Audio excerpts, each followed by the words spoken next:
Quilter flying colors splash. Pins and patches, stories grow.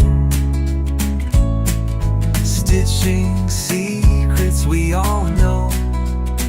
Patchwork of laughter sewn in time.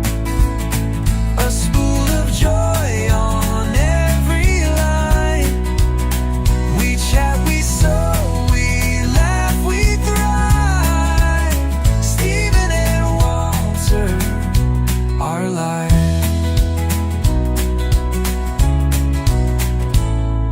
Sewing tales with every square. Buttons falling everywhere.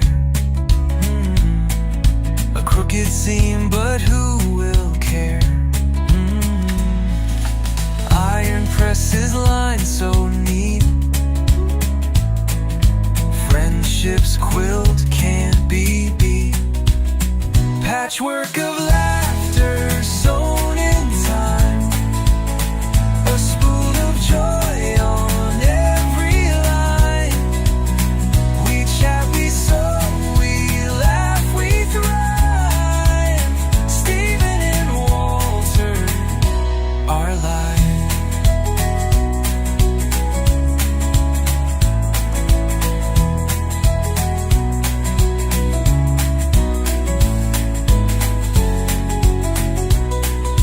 Sewing tales with every square. Buttons falling everywhere. A crooked seam, but who will care? Iron presses lined so neat. Friendship's quilt can't be beat. Patchwork of laughter sewn in time.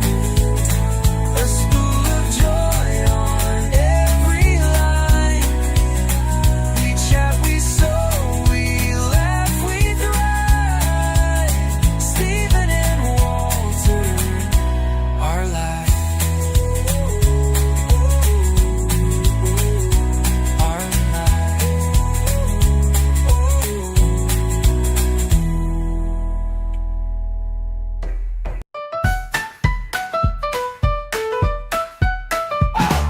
Stitch by stitch they weave the tale. A patchwork life where laughs prevail. Patterns clash, but who can tell?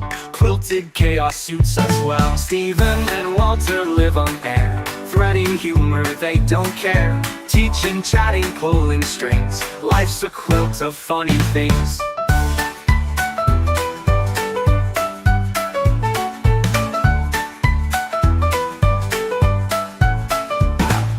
Pins and needles, jokes abound. Sewing secrets they have found. Fabric flying all around. It's a show where joy is bound. Stephen and Walter live on air. Threading humor, they don't care. Teaching, chatting, pulling strings. Life's a quilt of funny things. Pins and needles, jokes abound. Sewing secrets they have found. Fabric flying all around. It's a show where joy is bound. Stephen and Walter live on air. Threading humor, they don't care. Teaching, chatting, pulling strings. Life's a quilt of funny things. Pins and needles, jokes abound. Sewing secrets they have found. Fabric flying all around. It's a show where joy is bound. Pins and needles, jokes abound. Sewing secrets they have found. Fabric flying all around.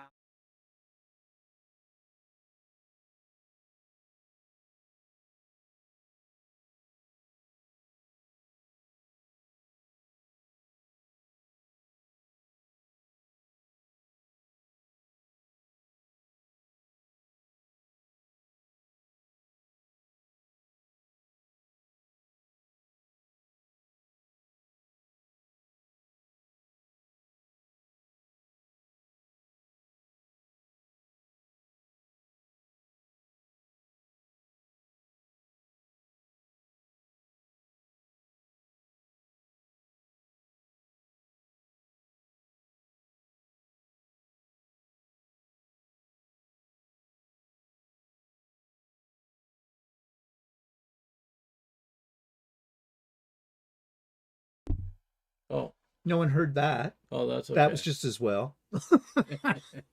Because the microphone was off. And now we're going to get people telling us the microphone was... See? Right there. Yep, knew it. This content. Yep. There'll be some here. Just a second. Yep, knew it. This content. Yep. Yep, okay. We've got the sound back now, so never mind. I know that I forgot to unmute. Thank you, Adam. Walter didn't tell me. He has one job. One job. Well, you have one job too, so. It's to remind you to tell me to take the mute off. No, this would not be a great time to YouTube to put in ads, so go away. Hate that all the time. So, okay, now that everybody can hear us, let's see who we got here. Well, first one up today was Barb Olson, and Nina was right on her tail. She said, we had great speakers at the spring retreat. I thoroughly enjoyed it. Glad you did, Nina. And Faith is here. And Caroline is here as well. And Judy. And Gloria. And Glenna is here as well. She says, thank you again for hosting the retreat yesterday. Awesome guest speakers, great conversation, and a very productive day sewing. Well, that's good to know. I'm glad it's there, that you got all of that. Suzanne is here. Judy Hebert is here as well. And Andy is here. Matt Skinner, 777, says, good day. Matt, have you ever been here before? Welcome. If this is your first time, or it could just be my memory's not good. That's maybe more the case. Dubravka and Al are here in cool Timmins. And I think she means temperature. I don't mean as in, whoa, that's cool, kind of a thing. Mona is here. And Charlotte is here as well. Adam's here. Hi, Adam. And Suzanne says, thank you again for hosting the retreat yesterday. Well organized, well planned, great people attended from different places and got a lot done. Well, that's good. Sounds like you enjoyed it. I'm glad. Karen is here. Joanne is here. Donna is here as well. Shadow Wind is here, but there is sound now, Shadow Wind. Susan's here. And Ivy is here as well. And let's see. Kay is here. Tamela. Karen Lyles. Shadowwind, already said hello to Shadowwind, did I? Yes, I think I did. Yep. Em is here. Mary is here as well. And Jeannie. And Bonnie. And it's just, thanks for a great retreat yesterday. Well, good. I'm glad that people enjoyed it. And I got a lot of thank you notes and things came through. And it seemed everybody really liked the guest speakers and got things done and everything there. So that is great. And let's see. Some more are coming in now. We've got Sandra is here as well. It's a beautiful day in Florida, she says. And she enjoyed the retreat as well. She'll be checking her email later. Okay, good to know. Yeah, there was a little problem in the things that I sent out yesterday. The patterns I sent out as the swag bag, I found out today some of you were able to get them, some of you were not, because I had zipped them, put them in a zip file. And some of you, for some reason, seem to use your phones as your main computer. And you sort of can't unzip them easily on a phone.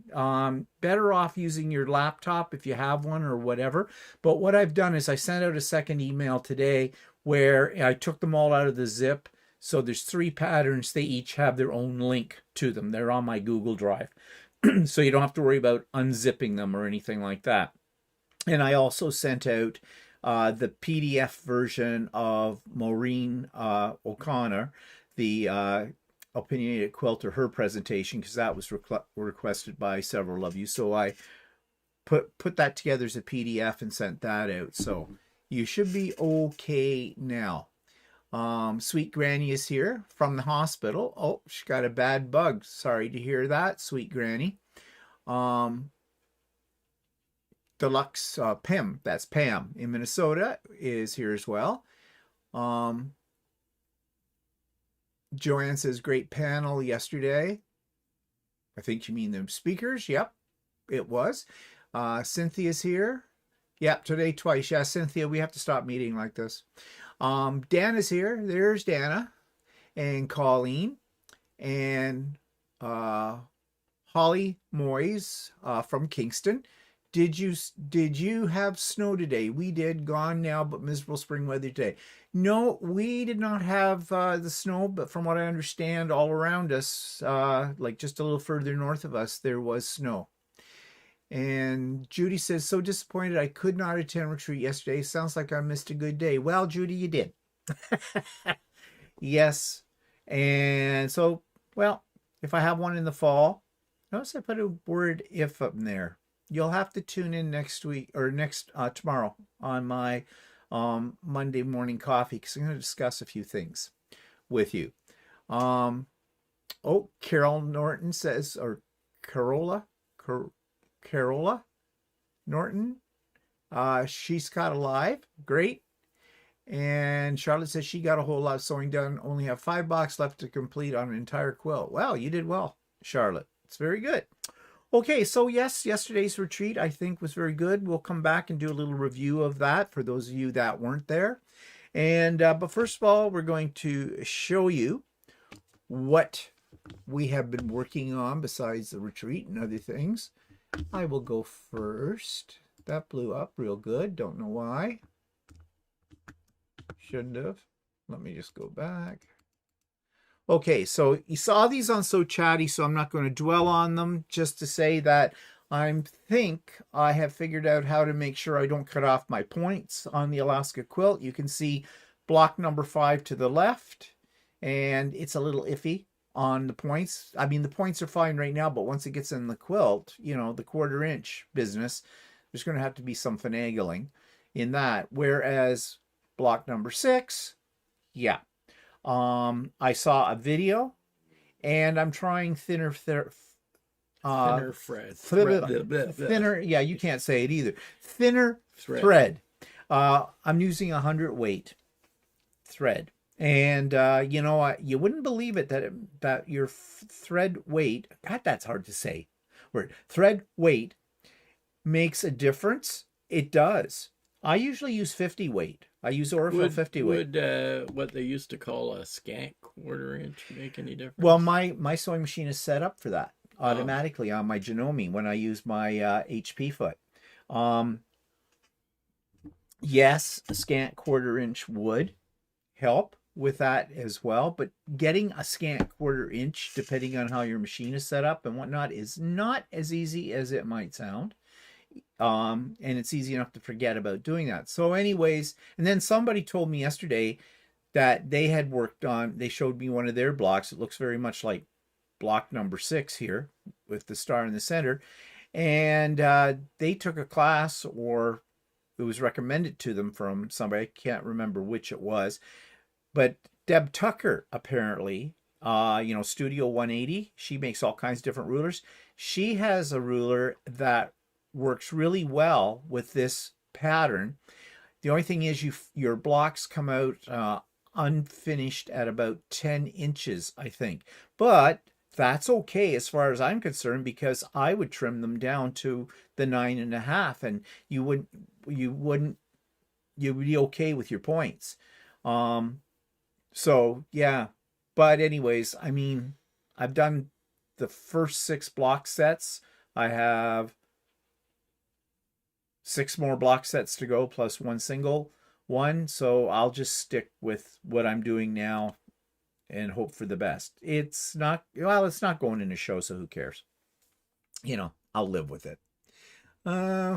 Moving on. Yeah, I'm getting ready to start doing the second chapter of the second Star to the Right, Art East.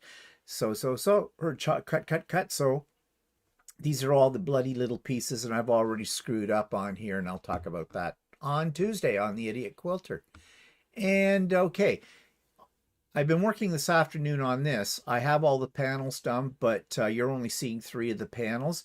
And probably on Tuesday on the Idiot Quilter, I'll be showing you the completed table runner, which I think is turning out quite nice. I'm using some of my Australian fabrics with it because it's called Australian Animals. And those are just 3 out of the 5 that are there. And if you want to know what those are, the one up in the far left corner, that's called the quokka. Then we have an emu. It's not an ostrich, it's an emu. And below is a bilby. Bilby? Bilby. Bilby. Bilby? Bilby. Bilby. Bilby. Yeah. They're cute little creatures too. But anyways, I don't know if we ever saw a bilby. Yeah, we saw one at a zoo. Yeah. I don't think we saw one in the wild though. Quokkas are the cutest though. You can get right up next to a quokka. You pull out your cell phone. You take a picture with the quokka. The quokka smiles. And these quokkas are in the wild. Yeah, they're in the wild. And they are considered the most photogenic animal on the face of the planet. And all you need is to go on YouTube, look up quokka, Quokka, and you will see lots of videos and you'll see what I mean. They are just the cutest little creatures. And they smile. They really do. So, yeah. So that's what I've been working on. And Walter, what have you been working Well, I've on? been actually yesterday when we did the sew day, didn't get a lot done because of we were busy, letting people in and out of the sew day type of thing. So I did manage to get my sleeves sewn on for this shirt, and then today on Russ's channel, I got the shirt mostly done, except for I got to put the buttons on it and I got to put the collar on it. There's a thread. Yeah, there's probably lots of threads on there. Yeah, so I've got it almost done. Should be done soon. It looks bigger than the usual ones. No, it's same size. It's your size. Read my lips. It's bigger than the ones I make for myself. You're lying to me. No, yours is a 2XL and mine's an XL. Shirt patterns don't. I mean, I usually wear large, but shirt patterns don't exactly work that way.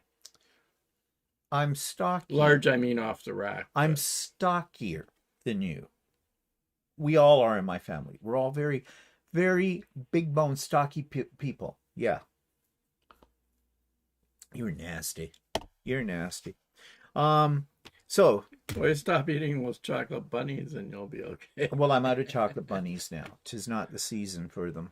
Unless I catch a few and dip them myself. Okay, well, let's take a look at what else, Walter, very quickly. We talked about this on So Chatty, but this is just a little sampler here of his progress with his, move us off that one.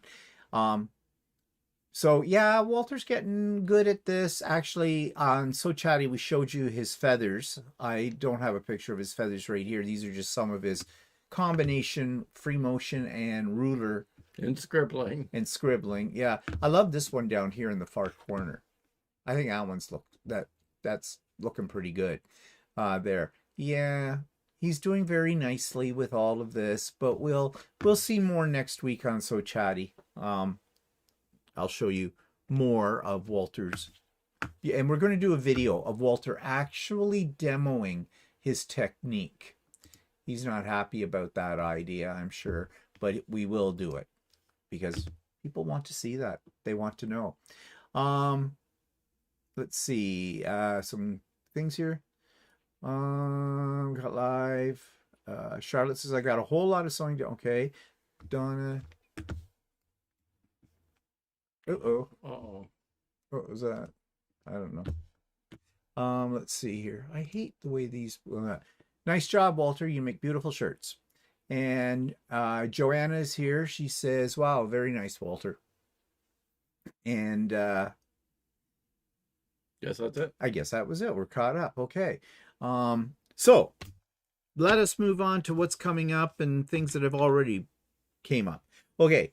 Sewing with me Wednesdays, link in the show notes. You know the drill. I always say it 4 times a week. I say it. Okay, the retreat. Let's talk about the retreat. Okay, so those of you that weren't at the retreat, why? I'll wait. Let's hear the excuses. Come on. Oh, was it too expensive? It was free. More excuses. I had to babysit the grandkids. Tell their parents to get babysitters. Our parents did.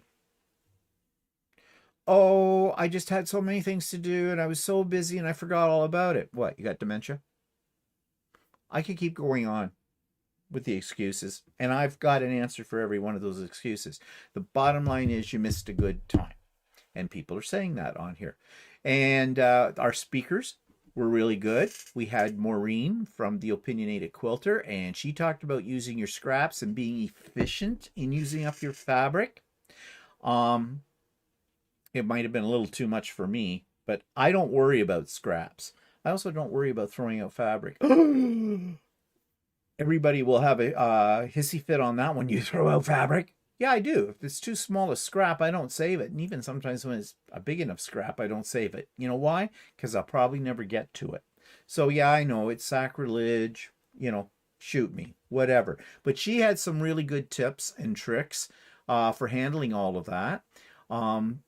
So yeah, if you're not familiar with the Opinionated Quilter, check out her YouTube channel. She always has lots of really good advice for all kinds of situations we find ourselves in when it comes to quilting. We also had Ruth Roberts, who is a clinical social worker, and she talked about the relationship between our brains and our creative functions and with sewing and our other creative things that we do and how that all works. And that was really quite interesting. Something a little different than I've had before as a guest speaker for the channel, but it seemed, or for the retreat day, but it seemed like many of you had a lot of questions for her. So I guess you were quite interested, which is good. And I appreciate both of those speakers because I don't pay them, and because you don't pay anything for the retreat, so where am I going to get the money?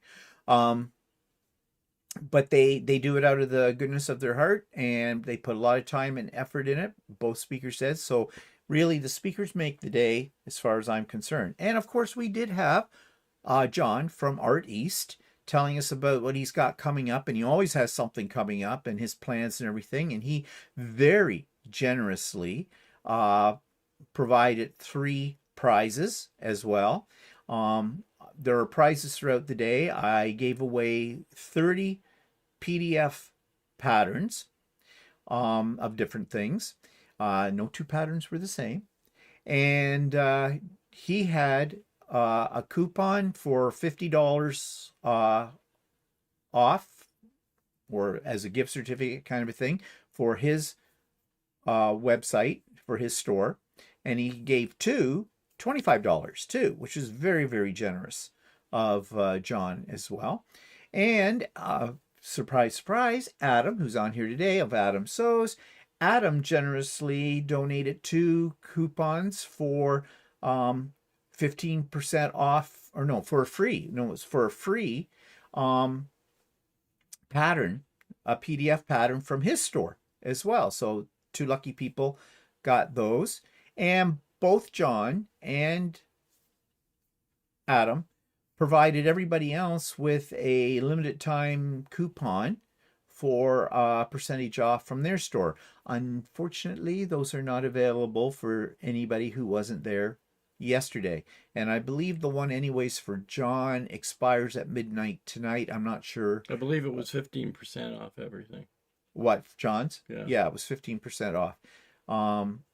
And that, so yeah, so thanks to both John and Adam. They're always very, very generous, and I always love to have both of them there. Adam wasn't presenting this time, but he was there, and yeah, and it's always nice with both of them, because I consider John and Adam, we consider John and Adam friends as well.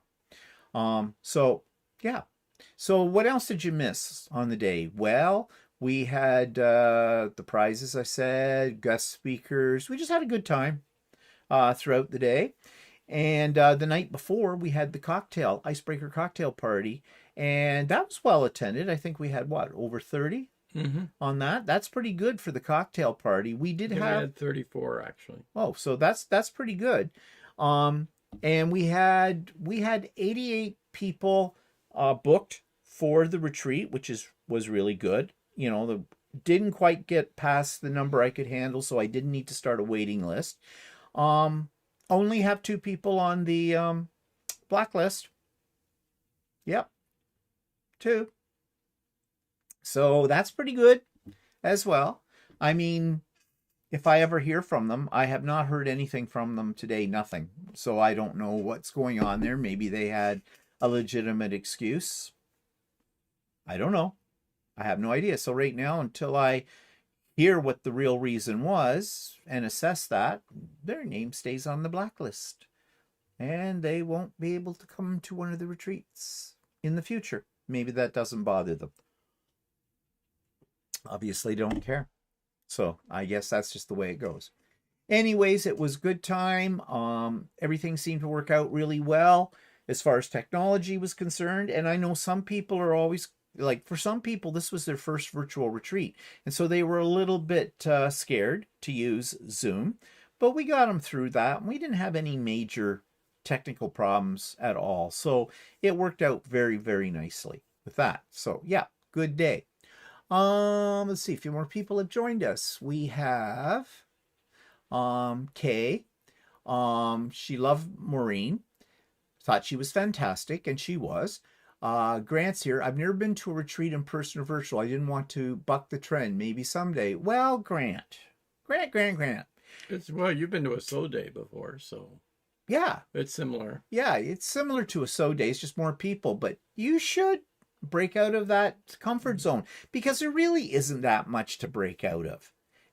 Everybody is always very supportive and very, you know, it's just a good time. We don't get into politics. We don't get into anything controversial. We support each other. You can share what you're doing if you wish to. It's just fun. Oh yeah, and we had the slideshow too, show and share slideshow, and there are about 30 some people sent in pictures for that, and they were fantastic. I mean, great inspiration from those as well. So yeah, let's see here, catching up.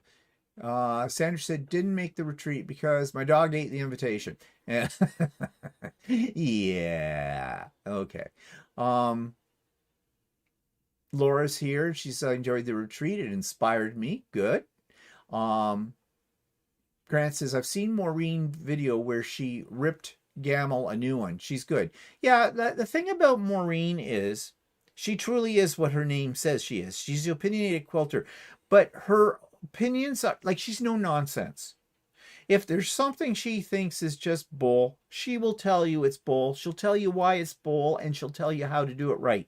And I mean, she has years and years of experience. The woman knows what she's talking about for sure.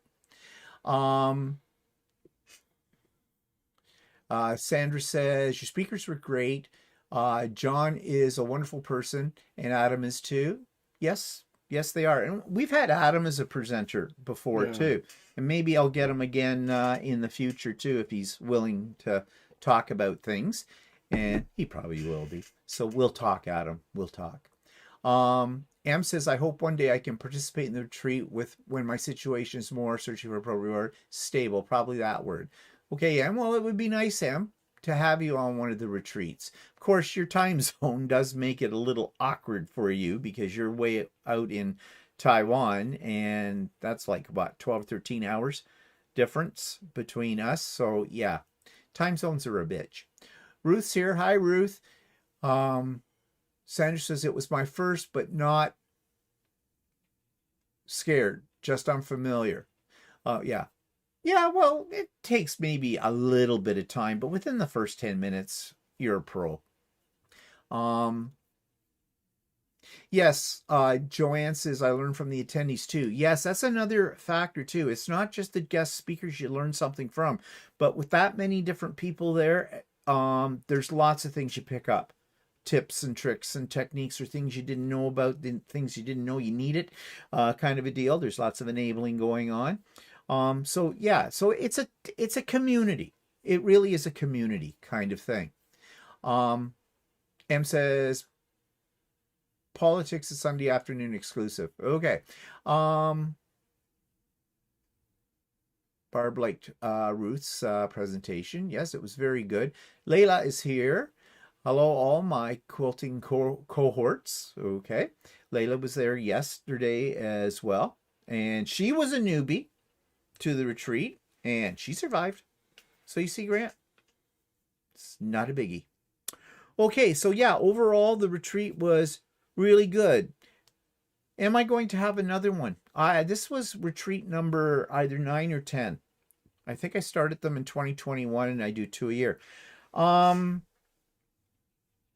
have some reservations if I'm going to continue doing them. More about that tomorrow on Monday Morning Coffee with Stephen. We'll see. And you'll hear what I have to say about that then. Okay, so speaking of other things we do during the week, last week on Monday Morning Coffee with Stephen, I talked about my AMS problems, some practical prints I've done, and talked about AI and literature. News story that somebody published a book, and the book was written by AI, and now there's a big controversy about all of that.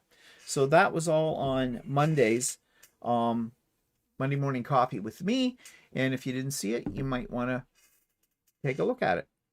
On the Idiot Quilter, we talked a little bit more about the retreat, and we talked about other projects, like we always do, and I had part of my continuing series on my adventures with the Alaska quilt were there.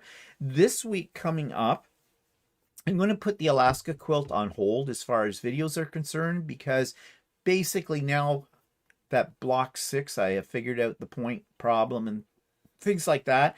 The rest of them work pretty much the same way. I will return to it after I get more of it done, but I do have a video that I'll be talking about or sharing with you that I made about how I bind a quilt. Now, I find it surprising that people struggle with binding. Well, I don't find it surprising. I did when I first started quilting too, and I looked for videos about it, and there are a ton of videos out there on how to do quilt binding, and everybody's got their own way to do it, and a lot of it's very confusing, and yet it's not that hard. So I've had people ask me if I would do a tutorial on this, how I do it, so I have. I actually made the tutorial a few weeks ago, but tomorrow or on Tuesday, I will have it posted on the Idiot Quilter. And my method is not the be all and the end all, but it works for me. It gets me my mitered corners and it works. So I'm going to share that with you on Tuesday's Idiot Quilter. On So Chatty, we're continuing our series with the Accuquilt. This past week, we did the 12-inch cube. Next week, we're going to go the other end of the spectrum. We're going to do the smallest cube, the 4-inch. And then after that, we're going to take a look at the add-on to the cube that do the angles and corners, because we've had several people request that we do that. Okay, so that's what's coming up. So we got shot this week. We both got shot. Our arms are still sore. We got our COVID booster. Poor Walter had a reaction. It wasn't that bad, no. Oh, well, you made it sound like it was. Well, my arm was really sore. Oh, baby. And I had the chills one night. So. Yeah. My arm was a little sore the next day from it, but I didn't have what he had. I didn't have the chills or anything. We did get a different COVID, though, this time, didn't we? Yeah, we've always gotten Pfizer's, and this time we got a Moderna, so... Yeah, so maybe that was because you had more of a reaction than you did with the other shot. Well, usually with Pfizer, I don't have any reaction, except for a sore arm. Except for not sore. What do you call it? Just I could feel where the injection was, but this time it was it was more intense than usual. But anyways, we wanted to get those before we go to Japan, of course, and get on, the big aluminum tube that's a disease carrier with them, people hacking and coughing and who knows what. But anyway, so we got that all done. Let's just see here. Layla, Donna, Debbie, love the shirts. Sandra says, an interesting book by James Patterson, Humans Bow Down. AI isn't just science fiction anymore.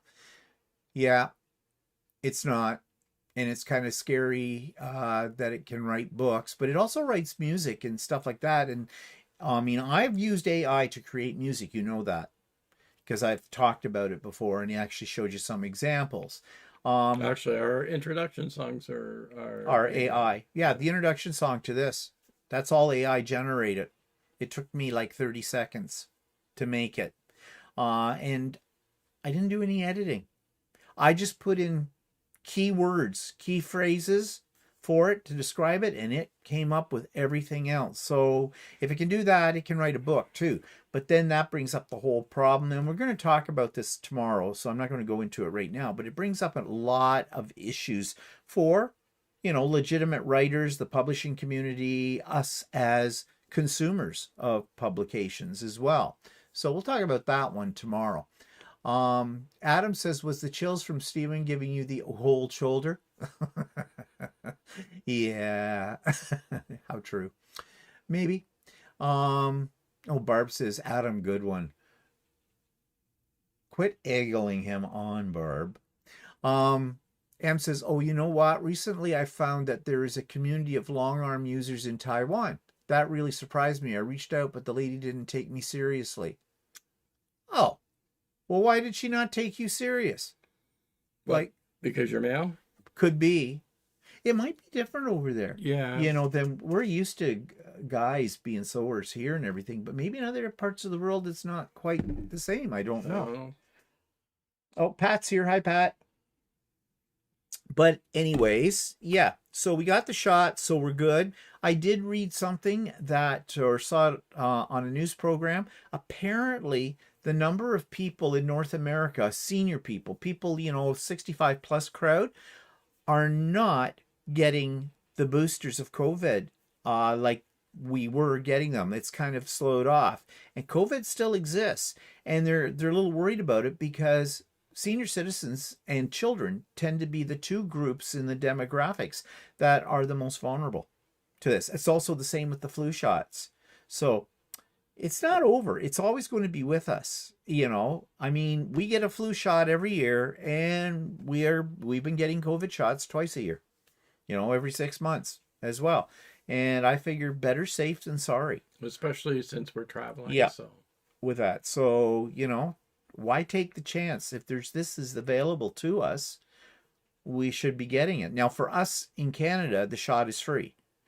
Maybe not so much in other parts of North America, maybe in the United States, that maybe you have to pay for it, or it has to go through your insurance or whatever. I don't know, but our government provides it for us free of charge. So here in Canada, anyways, there really shouldn't be any excuse for any senior citizen not to get it. Yes, I know maybe some senior citizens have mobility issues in getting to a place to get it, but you have friends that can do that. And there's probably even like handy transit or something like that can get you to a location. And there's tons of locations. I mean, most pharmacies give it out.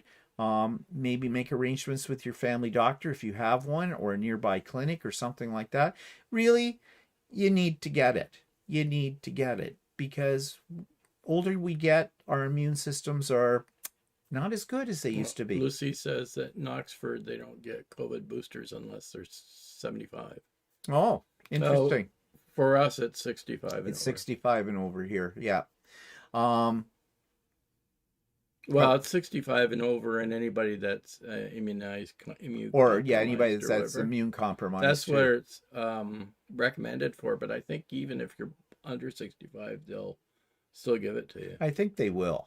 I mean, I don't think there's a big rigmarole about it. I think they have a recommendation out that if you're not in one of the groups that they consider higher risk, and you're generally healthy in that, they kind of. I think they're trying to save on vaccines, but I think they do suggest though, if you're going to be traveling, you should get it. So yeah. Lucy says she's 67, so you can't get it for another 8 years. That's not good. that's definitely something to do, not so much with health. That has to do with finances for it all. Pat says, Stephen, I'm teaching a beginner class. I wanted to give their assignment with your beginner video on piecing. I cannot find it on your video list. Do you remember the name of that one? No, I don't know what you're talking about. I wanted to give their assignment with your beginner video on piecing. I have a beginner. I must have made that a long time ago. I don't know. I'll search, Pat. But I really don't know what that one would have been called. It would have been under the Idiot Quilter section. And maybe if you do a search, if you go into the playlist for the Idiot Quilter and do a search with some keywords like beginner piecing or piecing or something like that, maybe you'll find it. I'll try and take a look for it, but off the top of my head, I don't remember it at all. But then again, I don't remember what I had for breakfast this morning. So, Deborah's here. Where?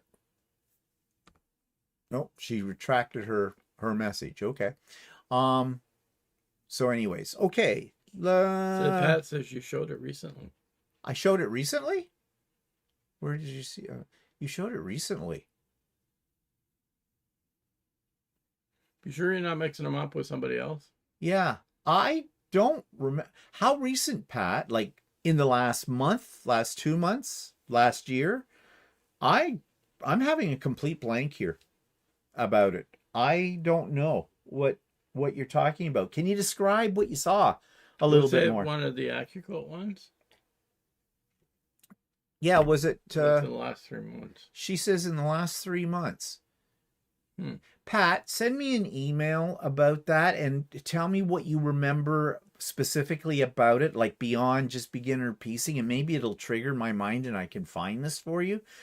Because I'm telling you right now, I'm total blank. Total blank. Says, hi, I'm from Amherstburg, Ontario. We're in Oshawa. We're in Oshawa. Where's Amherstburg? I've heard of it. I don't know. I have to look it up. I think it's out towards the Ottawa area, I think. Maybe, but yeah. I'm not absolutely sure about that. Welcome, Deborah. Okay, so we got the shot. And we had a bird problem this week. Robins. Yeah. They say robins are the stupidest bird in the bird kingdom. Well, this one was maybe not stupid, but definitely persistent. So what? He was building a nest on the light, on our front door light, and Walter was having a conniption. Just outside our front door, which is a nuisance because every time you go out the front door, you'd have a bird bothering you. Well, especially if it laid eggs. Yeah, if it lays eggs. Didn't we have one somewhere? I think it might have been by our deck one time. Oh, yeah, I think we had one on the deck. And it was a nuisance because after it laid eggs, every time you went out in the deck, it was dive bombing that type of thing. So yeah, and plus the crap on everything. So it would start trying to build the nest. Walter would go outside. He'd pull it down, what it had done. Half an hour later, it was building the nest again. Walter would pull it down. This was going on, but the bird was getting more persistent because you'd pull it down, and within about 20 minutes, there was half a nest. Well, there was one morning where you went out and pulled it down, and then within half an hour, it was pretty much back to the same And it was, state, like it was a fast builder. And the birds were hanging around. As soon as I walked outside, they were hanging around with their mouths full of stuff to put on. Yeah, their beaks full of stuff to put on the nest. And so I had this idea. I figured that the problem with the light is there's a spot on the light that there's a flat spot, and it took advantage of the flat spot to put the nest on it. So I thought, well, maybe I need to put something on that flat spot so it made it hard for it to balance the nest on it. So I had a 3D print in my bedroom, and I thought, well, I'll just stick that on top of that flat spot, and it'll make it difficult for them to put a nest there. And sure enough, that did it. So it was They Yes. did come back for a minute and tried to put stuff on there, but then they must have realized that they couldn't actually build a nest there. So one of our friends on here, Karen, who's on here now, she sent me during Wednesday Sew Day a file for a 3D printed version of those spikes that you see on top of buildings to keep pigeons from roosting and that kind of thing. So I printed those out, but I also printed out a small owl, because you can buy these owls that are supposedly because an owl is a bird of prey and it seems to scare away these other birds from spots. But in the meanwhile, he had this chameleon pen holder that I'd made at some point in time, and you taped it to the top of it, and that actually kind of worked. Yeah. Kept it. Did you put the other thing up there yet? Yeah, I've The got spiky? the spikes. Oh, there okay. now, so Oh, I didn't hear any screaming like, spikes, "Oh no!" the spikes are black. It matches the color of the It's a light little fixture. So It's a little surprise for them. Yeah. They come in and land and go, "Oh!" actually, Rachel says it's the one where you were making the pinwheel block. Oh, that was Accuquilt. That was an Accuquilt. Okay, but that gives me something to work with. Okay. But Pat, send me an email anyways, just to remind me for this, and I'll look it up. Pat says, no, you did a great job within the last few. You were showing how to save points. About points on the Accuquilt class. Maybe, no, this is somebody else. Maybe Pat was referring to a show where you were showing points on the Accuquilt class. I know. I remember Rachel asked you about points on a pinwheel block that she was doing a while back. Oh. And you must have made a video to show her how to put the pinwheel together. Okay, I'm going to have to go back and look, because I'm sort of remembering, sort of not remembering. Alzheimer's. Well, give it up. I make 4 stupid videos a week. Yeah. How am I supposed to remember? I'm planning the next week's when the other one goes up. I don't remember everything I say or put together or do. Well, anyway, that worked. And so they must have had to make their nest somewhere else. I saw them flying around a house 2 doors down from us in their backyards. Must have found another spot. Yeah. So anyways, yeah. So right now, I think we are with the Robin has got the hint with it. I mean, if they got up there, she was probably crossing her legs, because he was getting more desperate building that nest up there as we went. She's going, come on, I can't keep these things in all day. Let's get on with it. But, if they got up there, they laid the eggs, we wouldn't touch the nest. I mean, we're not going to... No, we wouldn't have disturbed the nest. We're not going to kill babies. But, and actually that's technically illegal to do that. But, yeah. But, yeah, he's not thinking about it right now. But I do remember Rachel asking about points at one point in time. So, okay, so she says that's the one she was referring to about it. So, okay, I'll look for that one and see Pat, and if I find it or whatever, I'll send you the link for it. Debbie says it's not all timers, Mr. Walters. It's some timers. Yeah. Oh, yeah.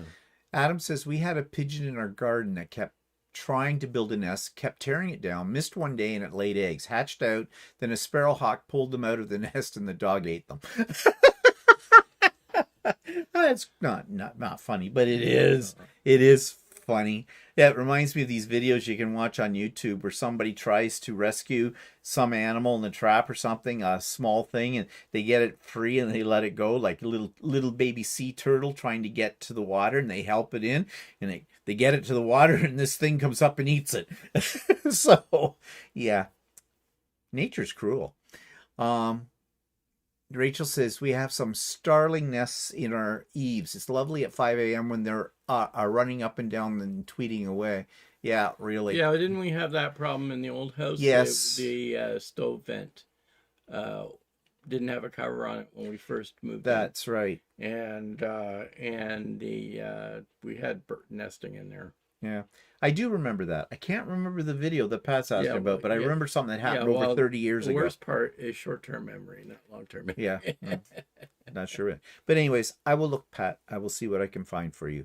Okay, so we had another problem last week. We decided, and we don't usually go there. We stopped going there quite a while ago. We went to a Wendy's, with the hamburgers and all that stuff. And if you remember way back, this is the memory show now today. I was a victim of ageism at this same Wendy's location, way back about a year and a half ago or so, where, you know, they gave me attitude because I couldn't get any ketchup out of their machine, you know, that you pump. And she says, you have to pump it. You have to pump it. And I said, you need to fill it, because I opened it up. And I said, well, you're out of ketchup in it. Yeah, yeah. And then she opened it up and saw, oh, no bag in it. Yeah. But she was just nasty through it all. So I wrote to the company and said, look. Yeah, she made it on like he didn't know how to use it. Like, because you're an old fart. In front of a lot of people, too, and everything like that. And so anyways, I had written a letter to the corporation. The corporation sent us a couple of coupons for freebies and stuff like that, and said that they would talk to them, blah, blah, blah, blah. You know how it goes. So we were in the Wendy's the other day, and things haven't improved. So I did notice there weren't any ketchup machines now. So those are gone. We ordered, and Walter wanted a Diet Coke. Well, you know, they have those machines now. They give you a cup kind of a thing, and you go over, and the machine has all these, it's sort of computerized. All these different selections, right? Like about 100 different selections, and there's buttons all over them. Those have seem to be quite popular these days. Anyways, what? You push the button, and what? Well, I pushed the button for anything that was Diet on there, and everything was out, including Diet Coke and Coke Zero. And so I took the cup back to the front, and I said, look, your machine doesn't have anything in it. And she says, well, all we have is Coke Zero at the drive-thru. So I said, fine, I'll take Coke Zero. Well, no, first of all, it said you're out of Diet Coke in the machine, and we pushed all these other buttons on it to see, and everything was coming up. The machine was empty, dead on anything. It didn't matter what you wanted, whether it was a Coke product or another product. It kept coming. The only thing that worked was the ice. So yeah, so obviously their machine wasn't working in that. Well, we'd already paid for this. I mean, are they that oblivious that they didn't know their machine wasn't working, and couldn't they have said to us, oh, I'm sorry, the machine isn't working? But no. And then so said, well, she could get it from behind the counter. Okay, Diet Coke. Well, no, we can only have Coke Zero behind the counter. Okay, so Walter took Coke. I'm not that picky. So. No, well, I don't drink pop, so it didn't bother me. But anyways, but it was this attitude that she gave us, like, it's your problem, it's not mine, as I only work here, kind of a thing.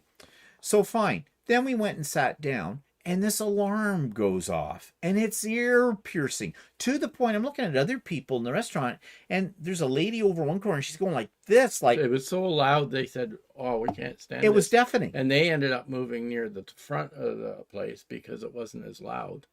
And then finally somebody came and leisurely sauntered through. This thing had been going off for about 5 minutes, 6 minutes or so. And you couldn't ignore it.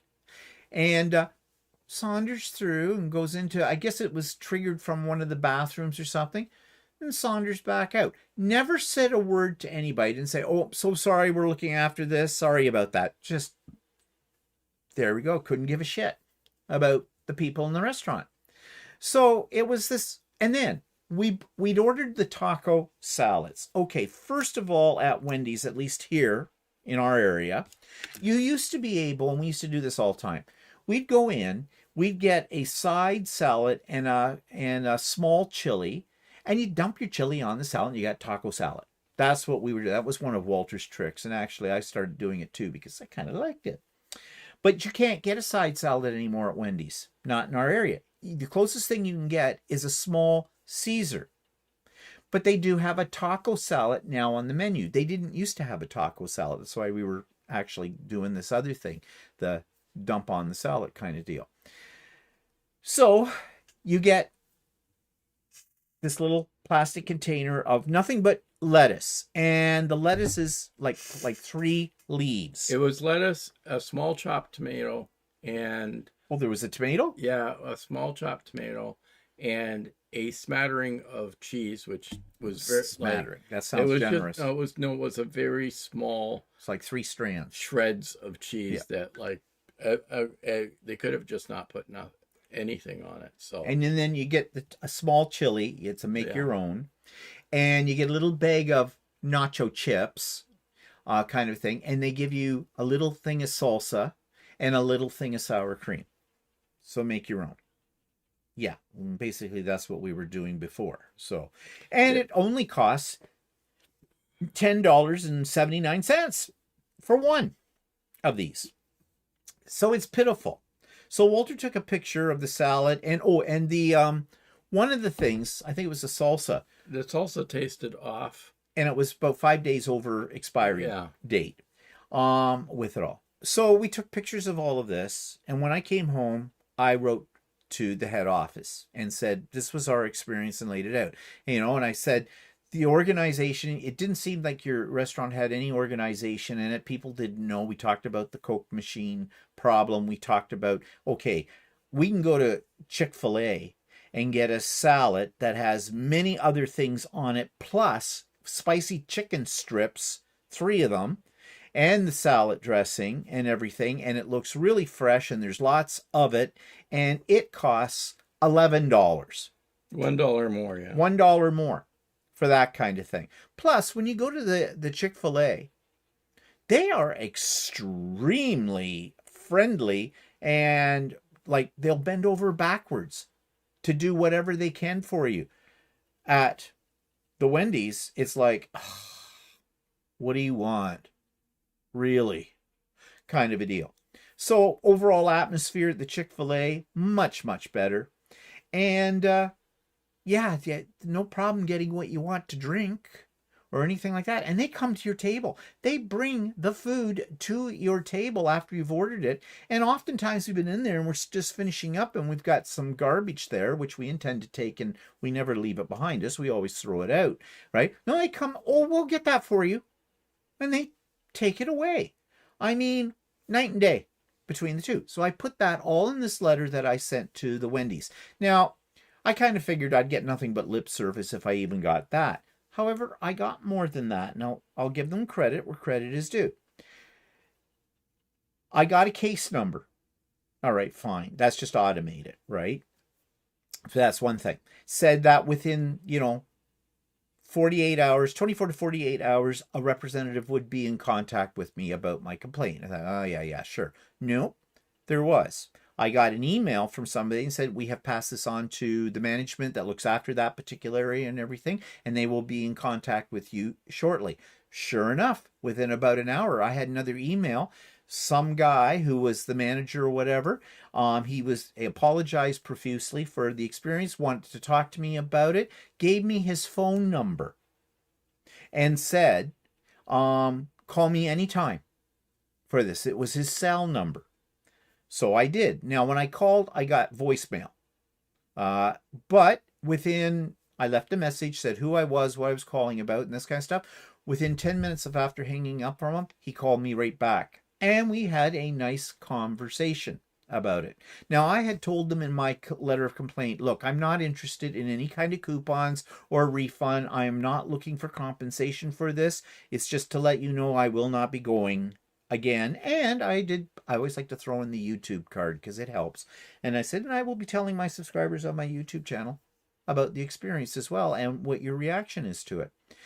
So we had a nice conversation. He said he'd already been in contact with them.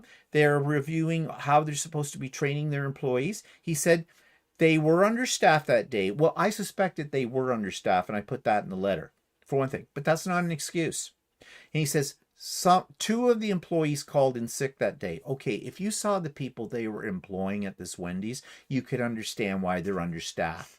I have a feeling there's a revolving door for people in there, because I don't think Wendy's treats their employees very well.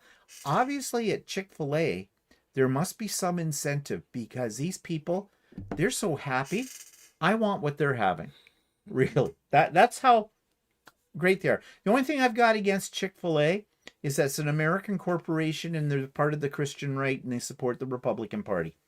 However, they are in Canada. They have to employ our people and they have to live by our code of conduct and our human rights. So that's how I justify it, and they make the best milkshakes I've ever had anywhere. And I love them. But yeah. So anyways, we had a good conversation about the whole thing. He said, I know you said you don't want coupons or anything like that, but he said, I'll gladly refund you what you paid for the meal, which was almost $30 for 2 stupid salads and a Coke And Zero one Diet Coke. and or one one Diet Zero. Coke. That's all, like that. 28 something it came to. I said, no. I said, I thought you should know about this. I don't intend to be going back to Wendy's anytime soon. But if I didn't tell you about this, how many other people has the same thing happened to and they didn't take the time to let you know? And that's why I'm letting you know. So anyways, it was something. And I said I would be reporting how they handled it back to all of you, and I just did that. So yeah, squeaky wheel gets the oil. But if you're calm about it when you write these kind of letters, you don't yell at them. You just state the facts. This is what happened. This is what happened. And this happened. And really, in my case with that letter, I think the coup de grace was basically, I'm not looking for compensation. Because I'm sure the first thing they think of when somebody complains is someone's looking for something. And I told him no. And I was true to my word about that. When he offered, I said no. This is not why I'm doing this. So maybe, in my imagination, maybe that will have some kind of, impact on him, and maybe, it'll filter down. I don't know. But then looking at the client, or looking at the type of people that they are hiring at this particular Wendy's location, I don't think it'll make a lot of difference with them. So yeah, well, I have been reading a lot of negative comments on Wendy's. Oh yeah, at various Wendy's, in Canada anyway. So that have been negative. Yeah. Well, they should be doing a better job anyways, because these places, there's lots of fast food places. They're in competition with each other. So, if you want to have an edge, if you're trying to make money, it would behoove you not to make sure. Well, I guess as long as they're getting enough business, they're. I guess. Maybe people have just become complacent about it and go, it's fast food, this is what you're going to get. You know that beforehand. Yeah. Well, not at what they're charging these days for it. I mean, that's a lot of money to go in and get a burger for some. We never go to fast food and get burger. Like I said, we go to we go to Chick-fil-A, and we always get the Southwest salad with the spicy chicken strips. I usually have the lime avocado salad dressing. Walter lately has been getting the salsa one. And I get a milkshake, and he gets a medium diet lemonade. We're there about once a week. No, for not lunch. that often. Once every other week. Okay, glad you think that. But anyways, to the point where I know exactly when I order how it works, because they always ask you for your name for the order, and then they want to know if you're taking it out or you're eating it in, and then they start with your order. I come in and go, hi, my name is Steven, and we're going to be eating in here, and I'd like 2 Southwest. And she, oh, you've been here before. And I says, many times, yes. And they always ask you too on the milkshake, do you want it with the cherry and whipped cream? And when I order the milkshake, and I'll have a chocolate shake, please, with the whipped cream and the cherry, thank you. With it, because I gotta have my cherry and I gotta have my whipped cream. Yeah, I'm just like that. Okay, so anyways, now you know our experience. Just backing up here.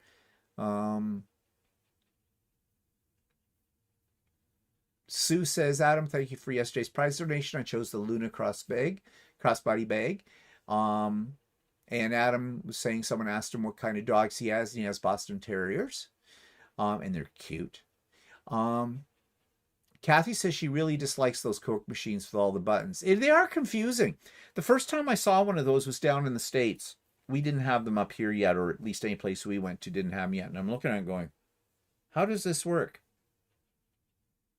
Actually, I think I was with Russ, because it was when we went to the first retreat in Dahlonega, and Russ was there. And I said, what is this? How does this work? What do I do? Quick, I'm panicking. I should have just got water. Oh, wait, there's a button for that too. So, yeah. Jones says, my son-in-law likes to tell that he lives in a house of females, 3 daughters plus a wife, so got a male canary and the female cat ate it. Okay, there's a joke in there. Adam says, unlimited chicken. Randy's here and says, hello, Stephen Waller. Been watching you guys with my wife for the last month. Enjoy your videos. Oh, okay. Oh, it's Randy Pickering. And yeah, from Pickering. Yeah, hi, Randy. Hi, Sue, too. Had to think Sue's name. Yeah, neighbors.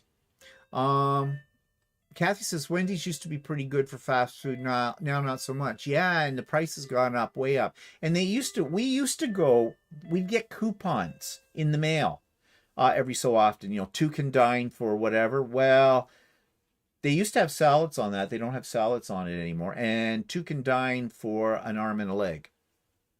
Andy says, the fact that you weren't asking for compensation probably scared the company. Yeah, that could be, Andy. Well, it makes your complaint, I think, more legitimate because you're not trying to scam them. So I think they need to take you more seriously when you do that. So anyways, that was our story there. Let's turn to, meanwhile, in Canada. Well, we now have a Liberal majority government. We had 3 by-elections on Monday.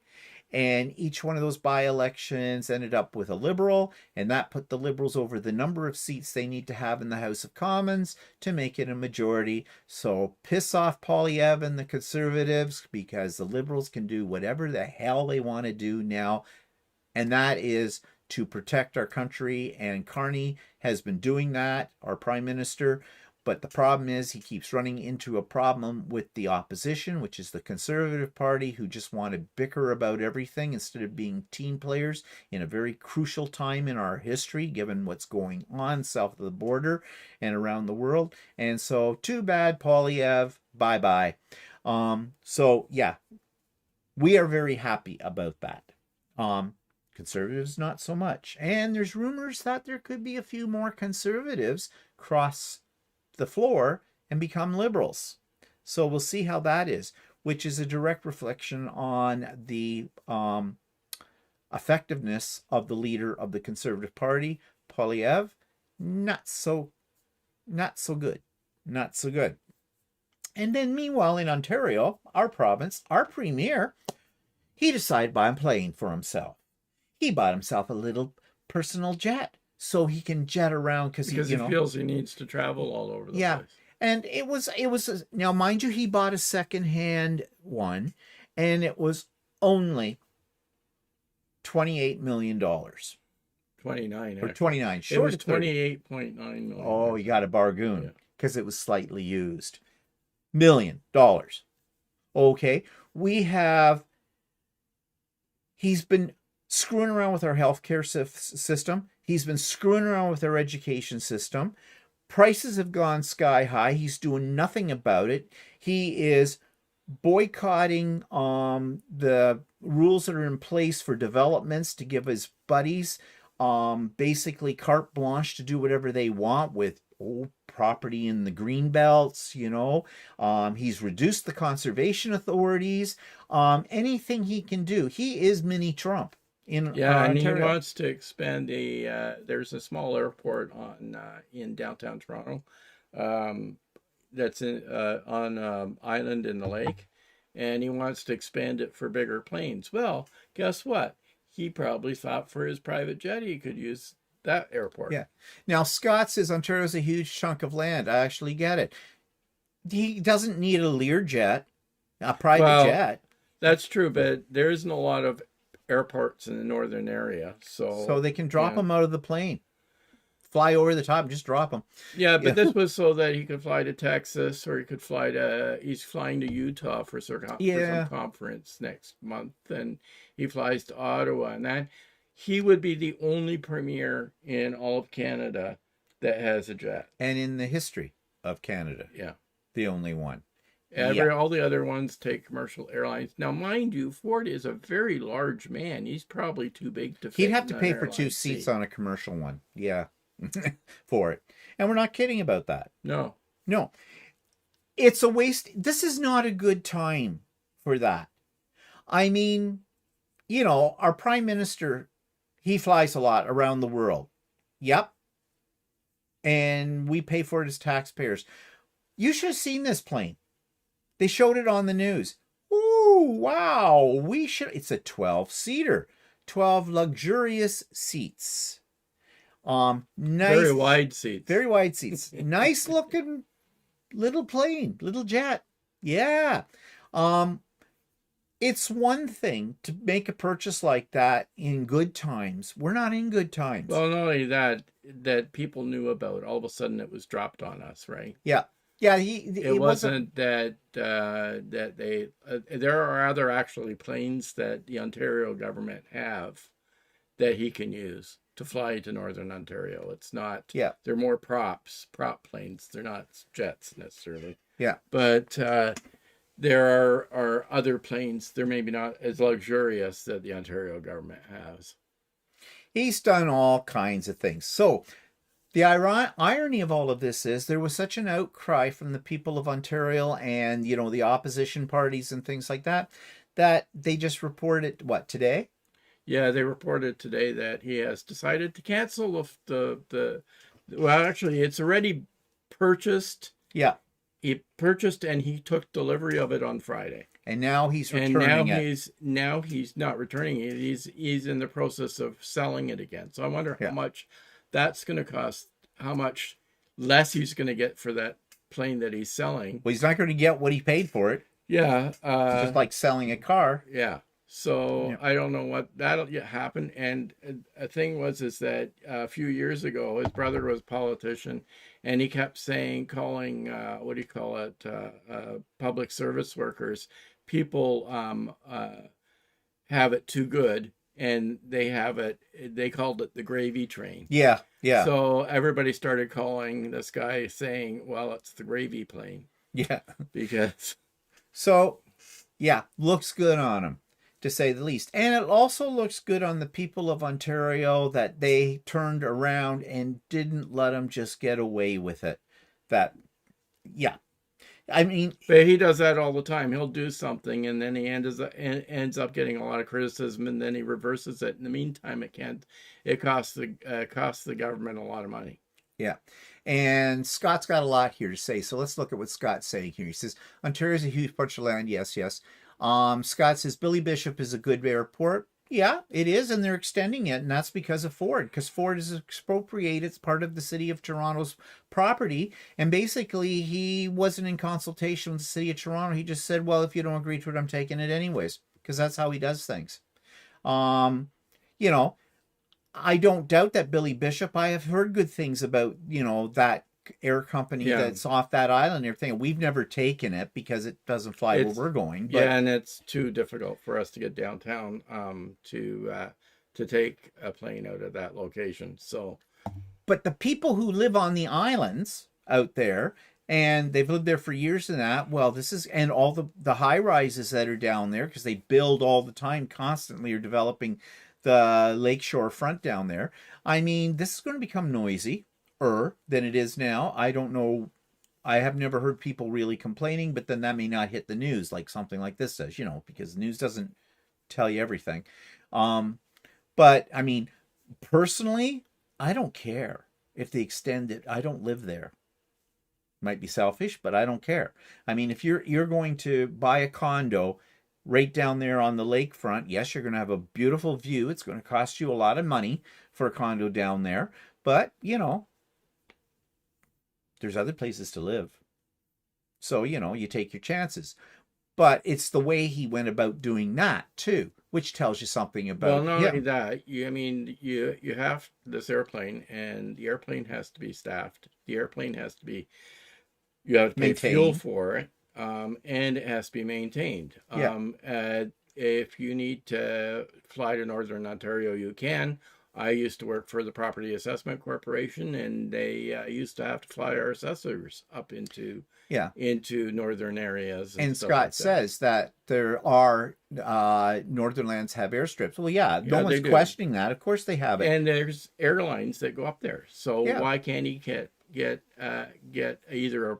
rent a private jet, or rent a get a seat in a domestic. Apparently, all the other premiers of all the other provinces either take regularly scheduled airlines, or they are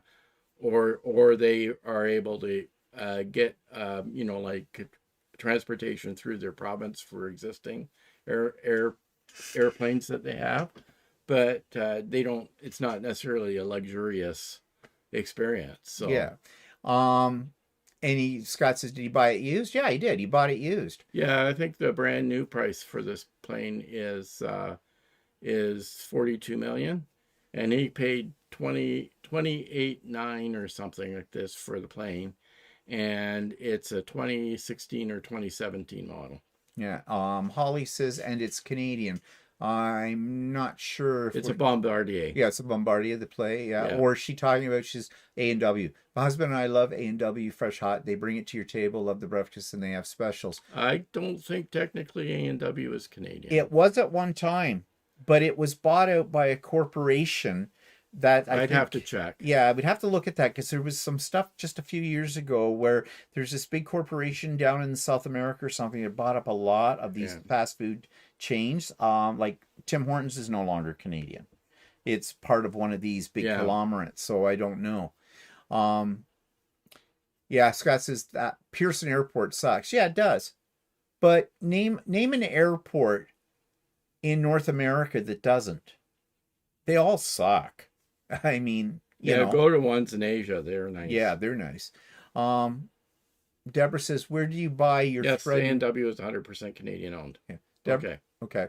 What it is? So it's still 100%. Yeah. Okay. Haven't been doing A&W in a while. No. But we don't really eat a lot of fast food. No. Salads. Yeah. Deborah says, where do you buy your thread in Canada? Well, we buy our thread at our local quilt store. I'm not sure what your question is asking. I've bought thread recently from Monfil. Yes. I bought a few spools They're of in Quebec. Orifil for $13. Yes. Or Orifil, it does have, Orifil isn't Canadian made, but they have a distribution plant out west. And so we get it cheaper than the Americans get it, because Orifil is much more expensive in the States because they don't have a distribution place in the States for it. Yeah, I bought some from monfil.ca recently for $13. I think it's $12.99 a spool. Okay. Of the large spools. Yeah. Deborah, I think Scott was being a little sarcastic. He said at the thread store. I don't, as to my knowledge, there isn't a place called the thread store. He's just being funny. Okay.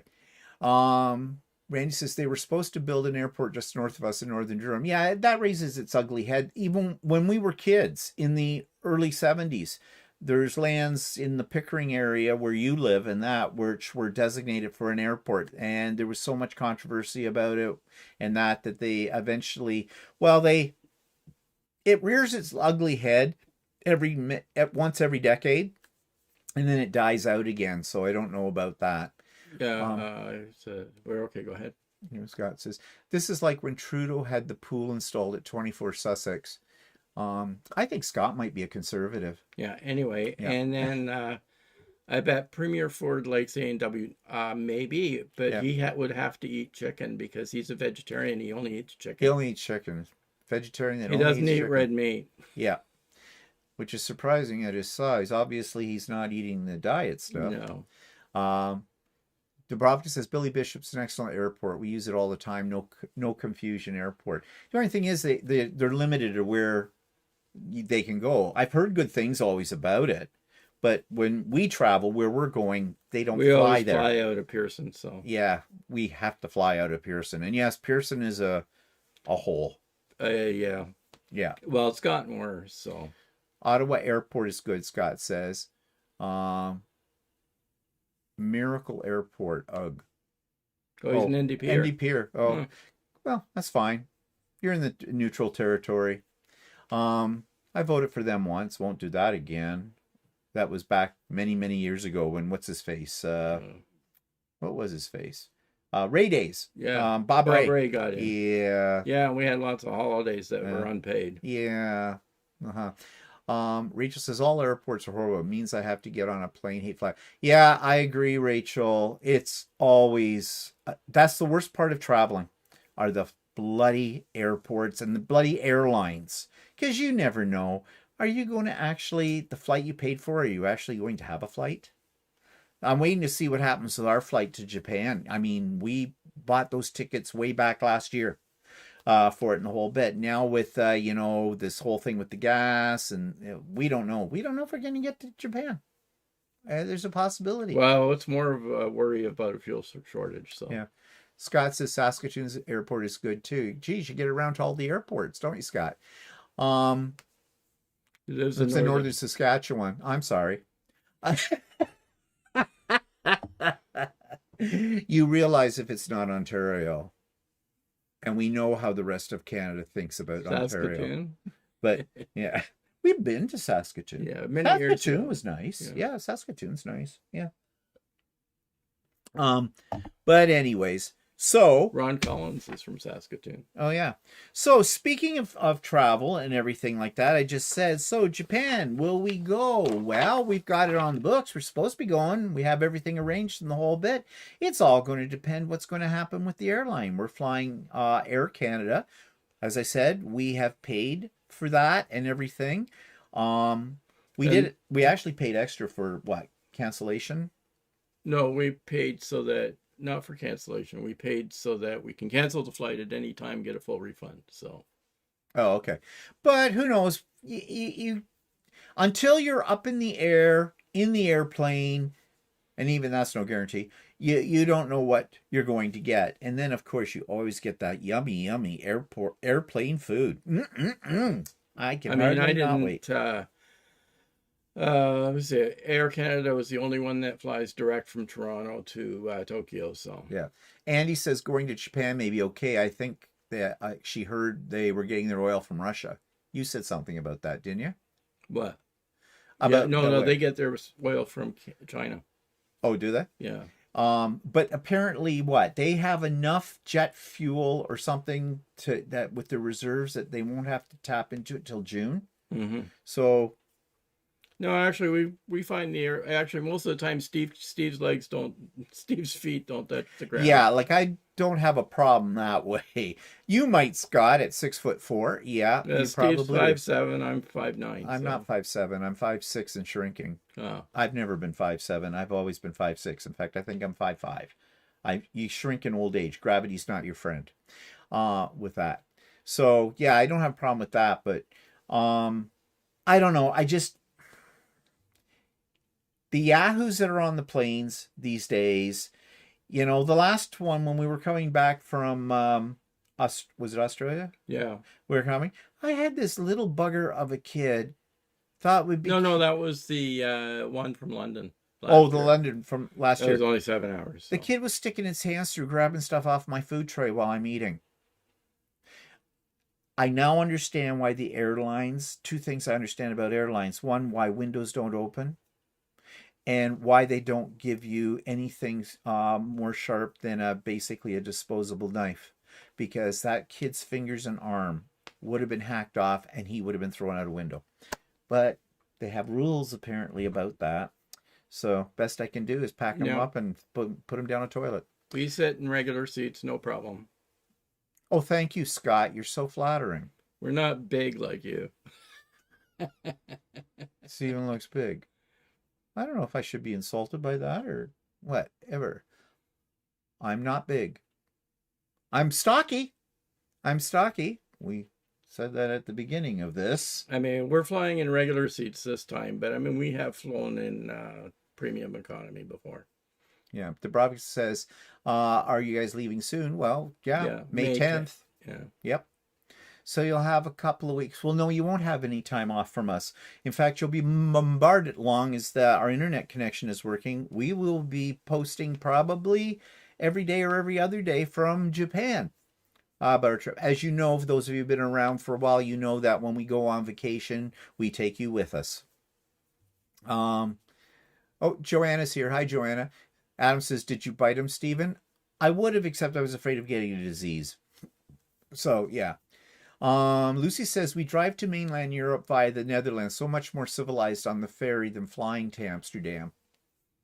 Yeah, we flew last time to Amsterdam. I don't know. I didn't think Amsterdam was too bad. Well, yeah, but we flew to Amsterdam. It Yeah. was like Amsterdam's fine. She was talking about getting there, not the place. Yeah. Adam says, I could see you as a biter. I always joke of it and end up in a care home. I want people to say, careful, he's a biter. Yeah. Scott said he loved Japan. Everybody we've heard, Scott, that have ever been to Japan say the same thing. I have not heard one derogatory statement about Japan. I'm a little worried about the food, but yeah. Thank you, Carol. And Karen. So yeah, so the whole thing though is what we're going to talk about today in the next 10 visit minutes. the fish market, he says. Good luck. One place we won't be going to. We do not like fish. This is one of the reasons I'm worried about it. But I'm telling you now, people, we have a food tour booked while we're over there one day. And, you know, to learn about the ins and outs of how you order food there, because it's very different from the way we're used to it in North America, and that kind of thing. But we get to try different things. And on this trip, there is sushi, of course.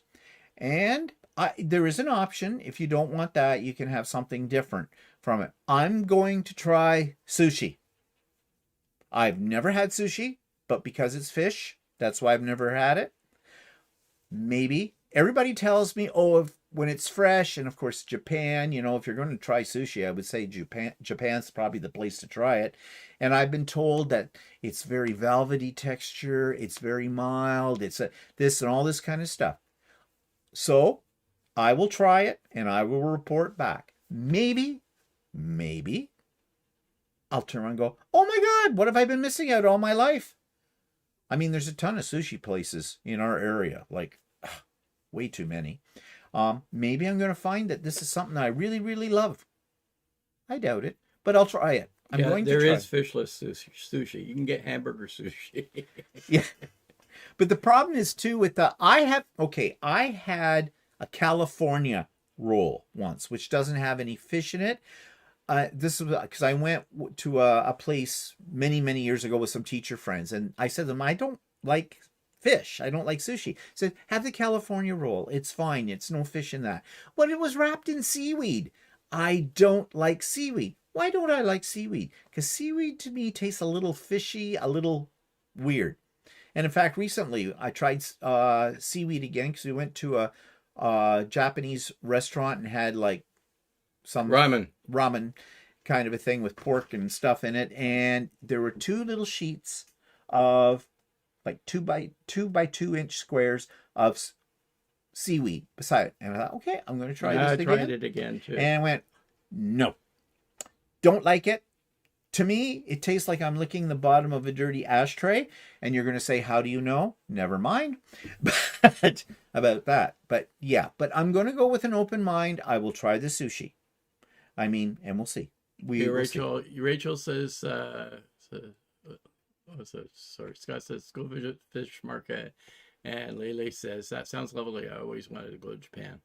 Rachel says, worst airport she went to in Naples in Italy. Well, I have a feeling all the airports in Italy are bad. Yeah, because we were in an airport, not we were Naples, in but Rome, and we have been in Venice airport. And she says it was like a cattle shed. It actually, the one in Rome was. And they were totally disorganized, and all the flights are late.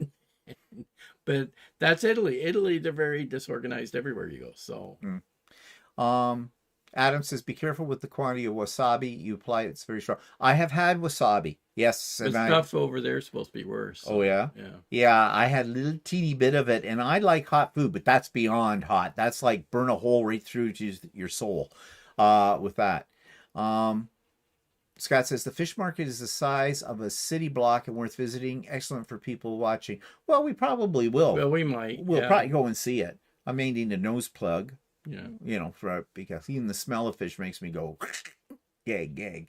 But no, we'll do. It's a new place. It's new. Yeah. We're open to new experiences. That kind of thing, because that's why you travel, because it isn't here, right? Kind of a thing. So yeah.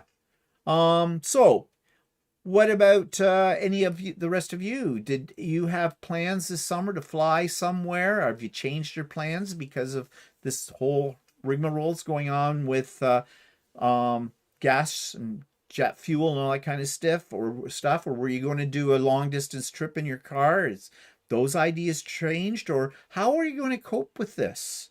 Do you really believe this is going to be over anytime soon? Because the reports I'm hearing, they're saying, yeah, the conflict could end in the Middle East over this, but because of the way gas works and the prices in that, it'll take quite a while before it'll change. And of course, now we have an increase in the gas here in this country because, and I've never understood this, they've switched over to summer gas. And it's more expensive than winter gas, and I don't know why that They would don't put be. any ethanol in it.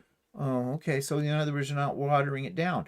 But our prime minister, starting tomorrow, has taken off until Labor Day one of the taxes put on our gas supply from the federal government, which is supposed to lower the price, 10 cents a liter. Of course, the opposition wants him to take every tax off it and until the end of the year and everything like that, because, that's what the opposition does. They're never happy with anything. That's why they're the opposition.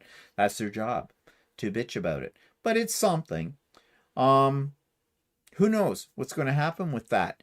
And of course, it's not just transportation that's affected by all of this. I think everybody knows this. Cost of our food. Our food prices now are sky high. They're just going to add another thing to it because these companies, the trucking companies and everybody that move the food in from other parts of North America, from Mexico through the States up here to Canada and that, well, that's going to increase their costs. They're already saying in some of the grocery stores, the suppliers have already told the stores, yeah, we're going to be upping what you pay to get this stuff. So who's going to be paying for that? Us as well. I mean, thank God we're getting closer to the warmer weather when we can get our container garden going outside. We will be growing green peppers because right now, green pepper in a grocery store, it's basically the price of gold on it. We have them in here too under our grow lights.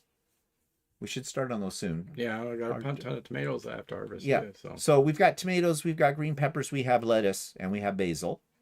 But when we get the container garden up and going, we'll grow a few other things as well. And yeah, but not everybody has the luxury of being able to have a garden. And I mean, we just do container gardening. We don't actually have a big plot for all that, mainly because we have bunnies and they would eat everything. And I don't want to put cages around my garden outside. Bunnies can't climb. So they can't, our deck is up 1 story up.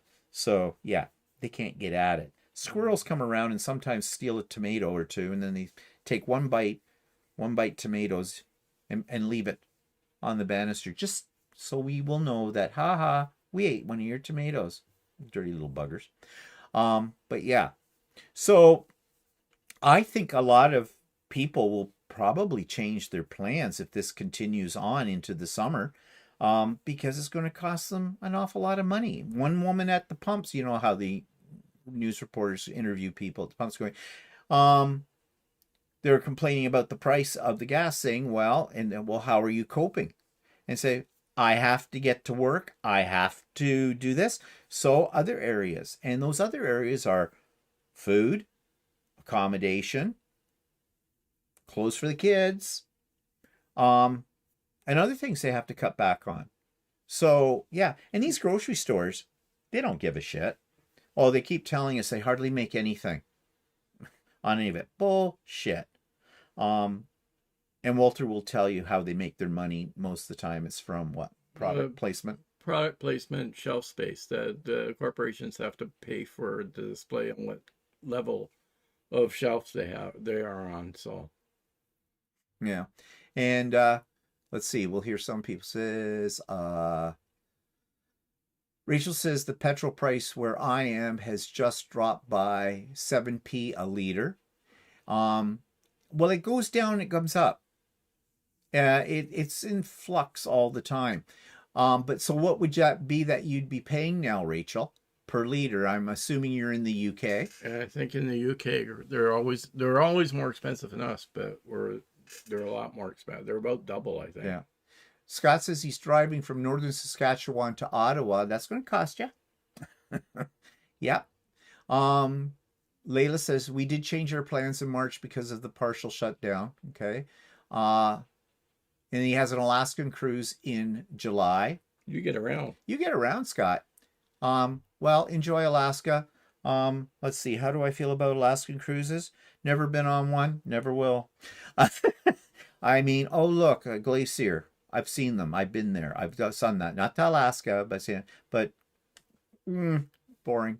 Plus, cruises these days, they nickel and dime you to death. We know we've been on 11 cruises in our time, and I don't really have a desire to go on a cruise right now. We watch a lot of cruise channels on YouTube, and yeah, they're nickel and diming you to death these days for every little thing.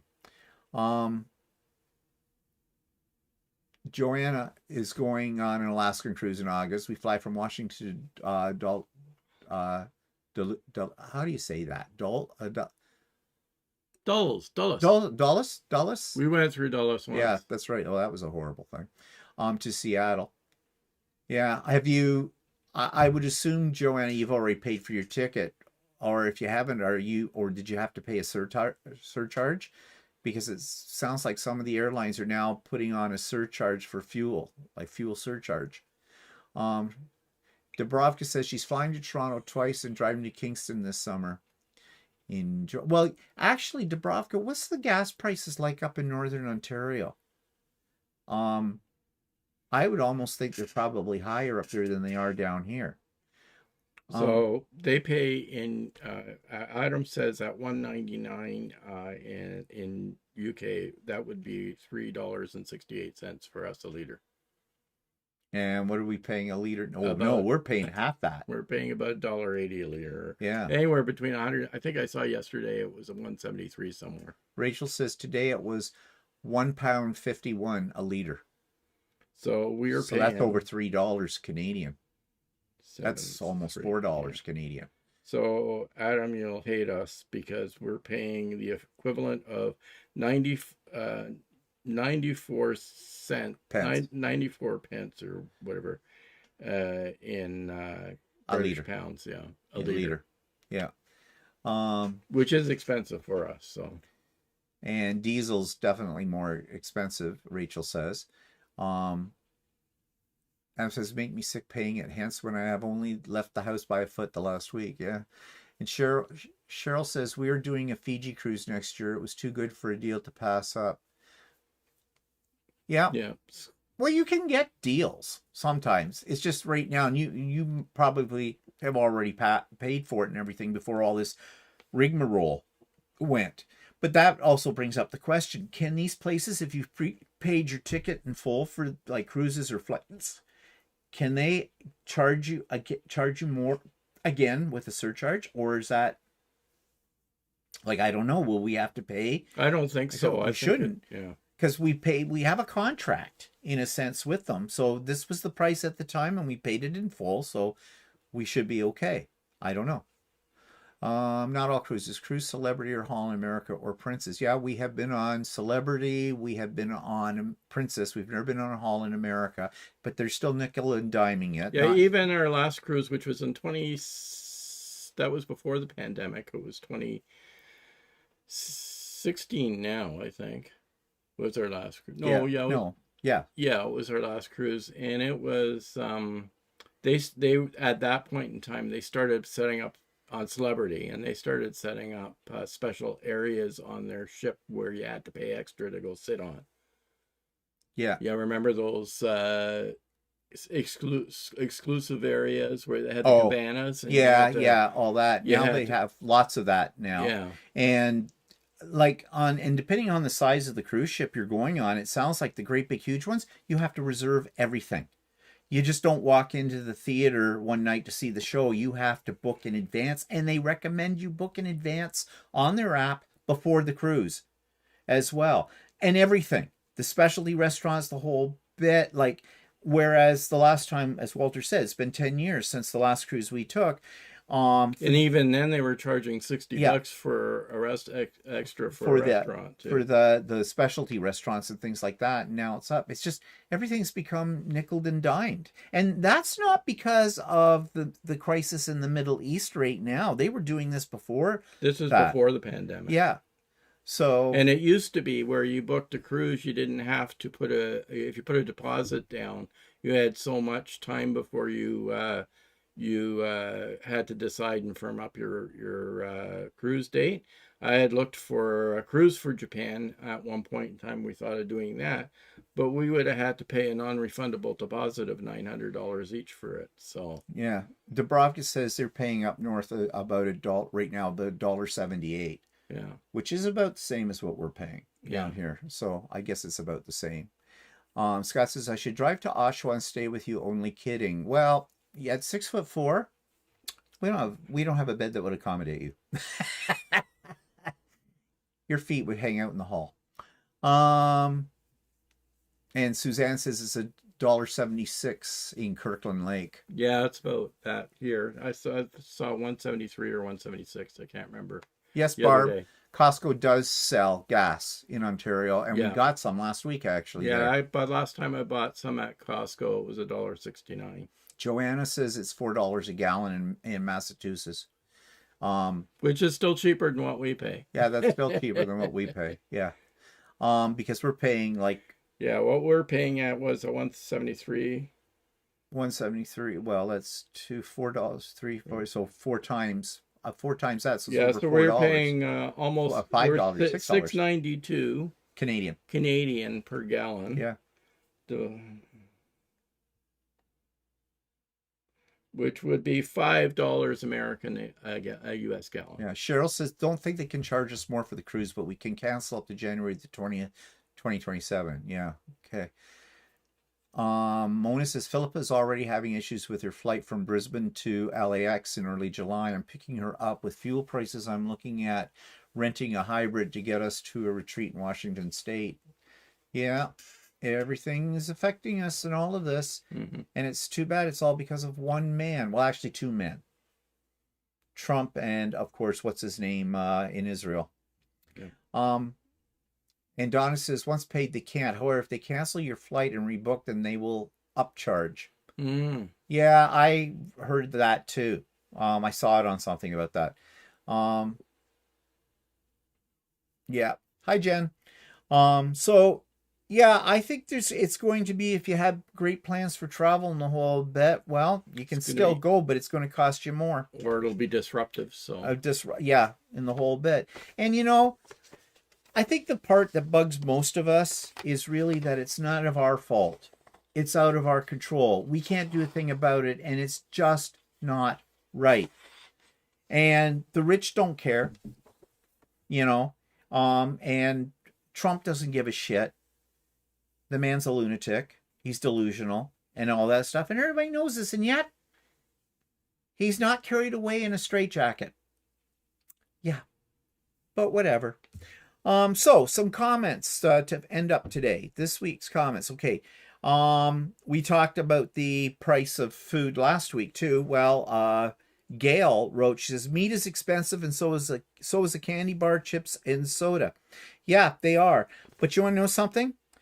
The people who have very little money, that's the foods, the ready-made foods, the junk foods that, although they're expensive, that's what they buy.